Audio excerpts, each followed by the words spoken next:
19শে April কাশ্মীরগামী প্রথম ট্রেনের সূচনা করবেন মোদি।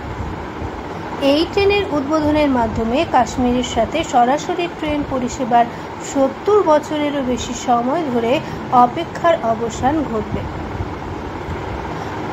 শ্রীনগর।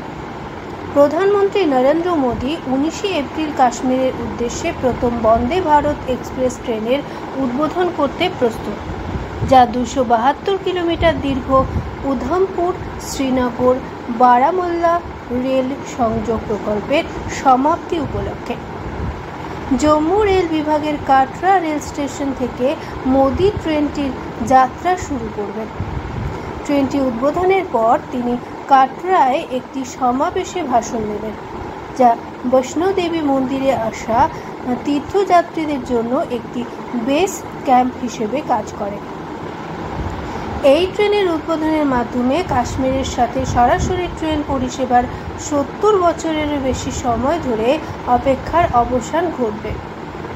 বর্তমানে উপত্যকার সাঙ্গালদান এবং বারামুল্লার মধ্যে এবং কাটরা থেকে সারা দেশে ট্রেন চলাচল করে। কাটরা থেকে বারামুল্লার ট্র্যাক পর্যন্ত ট্রেনের পরীক্ষামূলক রান সফল হয়েছে।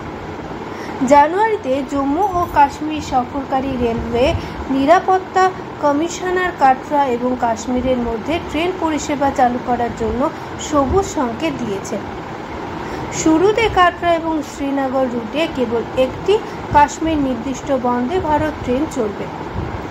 জনসাধারণের প্রতিক্রিয়ার উপর ভিত্তি করে আরও ট্রেন চলাচল শুরু করা হবে, একজন কর্মকর্তা জানিয়েছেন।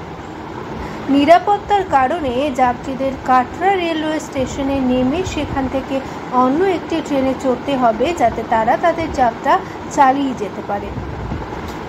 দিল্লি থেকে শ্রীনগর বা দিল্লির বিপরীতে অথবা দেশের অন্য যে কোনো স্থান থেকে ট্রেনে ওঠা সকল যাত্রীকে পুঙ্খানুপুঙ্খ তল্লাশির মধ্য দিয়ে যেতে হবে। এছাড়াও ট্রেনে ওঠার সময় তাদের লাগেজ স্ক্রিনিং করা হবে। কাটরা স্টেশনে যাত্রীরা নামার পর প্রস্থান লাউঞ্জে লাগেজগুলি নতুন করে স্ক্যান করা হবে। অন্য ট্রেনে ওঠার আগে নিরাপত্তা কর্মীরা তাদের আবার তল্লাশি করবে। শুধুমাত্র দিনের বেলায় পরিষেবা। কাশ্মীর রুটে ট্রেনগুলি কেবল দিনের বেলায় চলবে। সন্ধ্যার সময় কোনো ট্রেন উপত্যকায় চলাচল করবে না, কারণ সন্ধ্যায় সংস্থাগুলি নিরাপত্তা মোতায়েন প্রত্যাহার করে নেয়।